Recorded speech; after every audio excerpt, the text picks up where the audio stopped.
اسی اقبال کی میں جستجو کرتا رہا برسوں، اسی اقبال کی میں جستجو کرتا رہا برسوں، بڑی مدت کے بعد آخر وہ شاہین زیری دام آیا۔ برصغیر ہندو پاک کے ادبی افق پر آج تک جتنے بھی مفکرین ملت نمودار ہوئے، ان میں علامہ اقبال کی مثال ایک یکتا درخشندہ ستارے کی مانند ہے۔ علامہ اقبال کی عظمت کا اندازہ اس بات سے ہو سکتا ہے کہ ایک عام آدمی سے لے کر ایک نکات تک انہیں شاعر ہونے کے علاوہ ایک عظیم فلسفی، مفکر، سیاستدان، عاشق رسول صلی اللہ علیہ وسلم کے علاوہ میدانی کارزار کا مجاہد ملت بھی تسلیم کر سکتا ہے۔ گویا قدرت نے علامہ اقبال کے جسد خاکی میں ایک ایسا قلب سلیم عطا کیا جو کسی دوسرے ادیب یا شاعر کو نہیں ہوا۔ میں یہ بھی کہوں گا کہ خوش قسمتی سے علامہ اقبال نے اس زمانے میں جنم لیا جب اردو کے ساتھ ساتھ عربی اور فارسی کا اثر بھی برصغیر ہندو پاک کے ادبی افق پر تھا، جس پر علامہ اقبال کو مولوی سید میر حسن صاحب کا شاگرد شرف نصیب ہونے کے علاوہ پروفیسر سر تھامس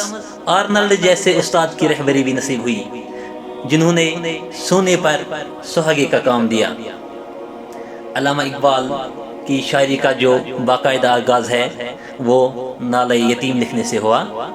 علامہ اقبال نے جب پہلی بار لاہور کے مشاعرے میں حصہ لیا تو انہوں نے ایک غزل پڑھی تھی۔ اس غزل کا ایک شعر یوں ہے کہ موتی سمجھ کے شانی کریمی نے چن لیے، موتی سمجھ کے شانی کریمی نے چن لیے، قطرے جو تھے میرے ارک انفال کے۔ تو اس زمانے کے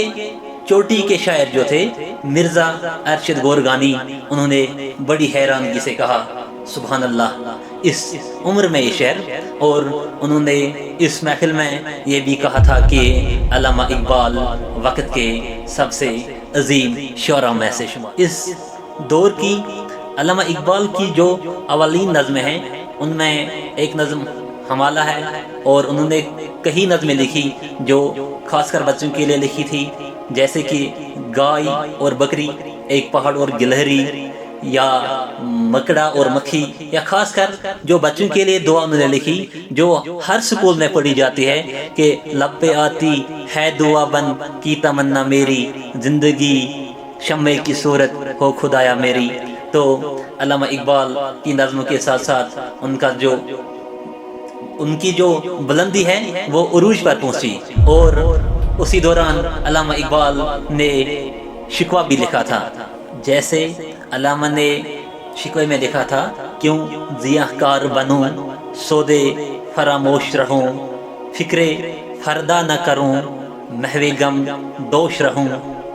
نالے بلبل کی سنوں اور ہم تن گوش رہوں، ہم نوا میں بھی کوئی گل ہوں کہ خاموش رہوں۔ شاید میں یہی کہوں گا شکوہ لکھنے پر انہیں شاید تنقید کا سامنا کرنا پڑا، تو انہوں نے ساتھ ہی میں جوابی شکوہ بھی لکھا، جیسے دل سے جو بات نکلتی ہے اثر رکھتی ہے، دل سے جو بات نکلتی ہے اثر رکھتی ہے، پر نہیں طاقت پرواز مگر رکھتی ہے۔ یا اسی میں ایک شعر اور بھی ہے، آگ ہے اولاد ابراہیم ہے نمرود ہے، کیا کسی کو پھر کسی کا امتحان مقصود ہے۔ یا اور ایک شعر ہے کہ کی محمد سے وفا تو نے تو ہم تیرے ہیں، یہ جہاں چیز ہے کیا لوح و قلم بھی تیرے ہیں۔ علامہ اقبال رحمۃ اللہ جو ہیں وہ انسانی خودی کے قائل تھے، جیسے کہ وہ ایک جگہ فرماتے ہیں کہ اپنے من میں ڈوب کر پا جا سراغ زندگی، اپنے من میں ڈوب کر پا جا سراغ زندگی، تو اگر میرا نہیں بنتا نہ بن اپنا تو بن۔ یعنی خود ہی وہ عنصر ہے جو انسانوں کو اسراری شہنشاہی سکھاتی ہے۔ جیسے علامہ اقبال ایک جگہ فرماتے ہیں جو اس نے ایک نظم لکھی تھی جاوید اقبال کے نام، اس میں ایک شعر ہے، میرا طریقہ امیری نہیں فقیری ہے، میرا طریقہ امیری نہیں فقیری ہے، خود ہی نہ بیچ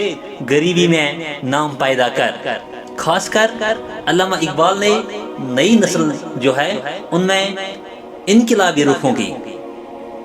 نئی نسل میں علامہ اقبال نے انقلابی روحوں کی اور اسلامی عظمت کو اجاگر کیا۔ جیسے کہ علامہ اقبال رحمۃ اللہ علیہ ایک جگہ فرماتے ہیں کہ نہیں ہے نا امید اقبال اپنی کشتی ویراں سے، نہیں ہے نا امید اقبال اپنی کشتی ویراں سے، ذرا نم ہو تو یہ مٹی بہت زرخیز ہے ساقی۔ علامہ اقبال رحمۃ اللہ علیہ کی جو عظمت ہے اس کا خلاصہ تو ہم نہیں کر سکتے ہیں۔ میں یہی کہوں گا کہ علامہ اقبال نے فرمایا، بقول علامہ اقبال رحمۃ اللہ، ہزاروں سال نرگس اپنی بے نوری پہ روتی ہے، ہزاروں سال نرگس اپنی بے نوری پہ روتی ہے، بڑی مشکل سے ہوتا ہے چمن میں دیدہ ور پیدا۔ باقی وسلم۔